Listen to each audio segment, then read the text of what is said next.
Before we start, don't forget to like this video and subscribe for more easy tech guides that save you time. In today's video, I'm going to walk you through how to cancel your Calendly account quickly and easily.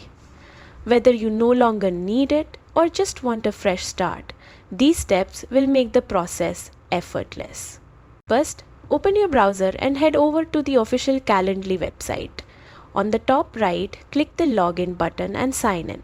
You can use your email, Google or Microsoft account depending on how you set it up. Once you're logged in, go to your profile icon on the top corner and select Profile from the drop-down.